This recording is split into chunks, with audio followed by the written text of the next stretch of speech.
দাঁড়াও মনোজ, আমার গাড়ি নিয়ে কোথায় যাচ্ছ তুমি? বৌদি, পূজার পেটে ব্যথা উঠেছে, সে কারণে ওকে নিয়ে হসপিটাল যাচ্ছি। হ্যাঁ, তো তাতে গাড়ি নিয়ে যাওয়ার কি আছে? ওই দাদা বললো গাড়িটা নিয়ে যেতে, তাই আর কি। তাই এই গাড়িটা কি তোমার নিজের টাকায় কেনা নাকি, যে যখন ইচ্ছে হবে তখনই নিয়ে বেরিয়ে যাবে? বৌদি, তুমি এভাবে কথা কেন বলছো? আজকে বললো দাদা কোথাও যাবে না, আর তার মধ্যে পূজার পেটে অনেক ব্যথা উঠেছিল, সেই কারণে দাদার থেকে গাড়িটা চাইলাম, ওকে হসপিটালে নিয়ে যাবো তাই। কেন গো, তোমার বাইকে কি তেল নেই নাকি? নিজের বাইক নিয়ে যাও। তেল কেন থাকবে না বৌদি? আসলে বাইকে তো অনেক জার্কিং হয়, আর তার মধ্যে রাস্তাটাও খারাপ, তাই এই অবস্থায় যদি ওকে বাইকে করে নিয়ে যাই তাহলে ওর আরো কষ্ট হবে, আর যদি গাড়ি করে নিয়ে যাই তাহলে অনেক কমফোর্টেবলি যেতে পারবে, সেই কারণেই। আচ্ছা, এখন তোমাদের কমফর্ট জোনের রেসপন্সিবিলিটিও আমাদের নিতে হবে। একেতেই তো ফ্রিতে আমাদের সাথে থাকো, তোমাদের সব খরচা তোমার দাদা চালায়। এতদিন আমি তোমাদের দুজনকে কিচ্ছু বলিনি, কারণ তোমরা যা খরচা করতে সব নিজের দাদার টাকায় করতে। কিন্তু এই গাড়িটা আমার, এটা আমার বাবা আমাকে দিয়েছে। তাহলে তোমাদের সাহস কি করে হলো আমার গাড়িতে হাত দেওয়া? তাও আবার আমাকে না জিজ্ঞেস করে তোমরা আমার গাড়ি নিয়ে বেরিয়ে যাচ্ছিলে। বৌদি, আমরা তো শুধু হসপিটালেই যাব, তার জন্য তুমি এত রাগারাগি করছো কেন? পূজা, তুমি চুপ করো, আমি বৌদিকে বুঝিয়ে বলছি। বৌদি, আমি তোমাকে বলছি, আজকের পর থেকে আমি এই গাড়ি আর নেবো না, শুধু আজকের দিনটার জন্য দাও। আসলে 1 ঘন্টার মধ্যে হসপিটাল পৌঁছাতে হবে, নইলে অনেক সমস্যা হয়ে যাবে। এই দেখো, আমি অত শত বুঝি না।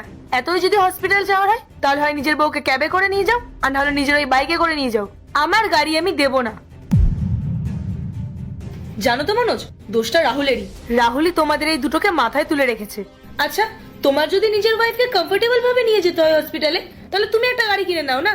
বৌদি, তুমি একটা সামান্য ব্যাপার নিয়ে রাগারাগি করছো। তুমিও তো একসময় প্রেগনেন্ট ছিলে, তোমারও তো এরকম কষ্ট হয়েছে বলো, তাহলে অন্তত আমার কষ্টটা তোমার বোঝা উচিত, তাই না?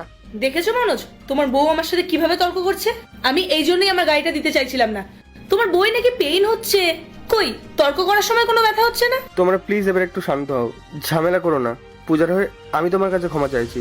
আমি তো তোমাকে বললাম শুধু আজকের দিনটার জন্যই গাড়িটা দিতে, এরপর থেকে আমি আর এই গাড়ি কোনোদিন নেবো না। এই তোমরা কি বাংলা কথা বোঝো না? আমি তো বললাম আমি আমার গাড়ি দেবো না। তুমি জানো মনোজ, এই গাড়িতে যদি সামান্য কিছু হয় না, তার জন্য অনেক টাকা খরচা পড়ে যায়। তোমার তো এই গাড়ির পেট্রোল ভরানোর ক্ষমতা নেই, এসছে আমার গাড়ি নিয়ে যেতে।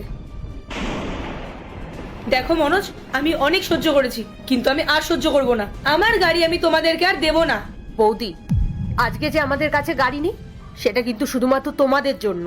কারণ দাদা যখন অসুস্থ ছিল না, আমাদের পুরো সেভিংসটা আমরা দাদার ট্রিটমেন্টে খরচা করেছি।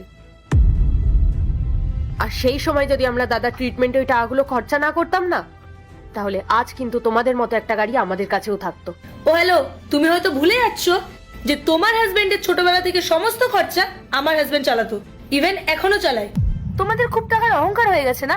ঠিক আছে, আমি আজকেই রাহুলকে বলে তোমাদের সব টাকা রিটার্ন করিয়ে দেবো। আর হ্যাঁ, আমি কিন্তু আবারও তোমাদেরকে বলছি, আমার গাড়িতে যেন হাত না দেওয়া হয়। আমার গাড়ির চাবি দাও।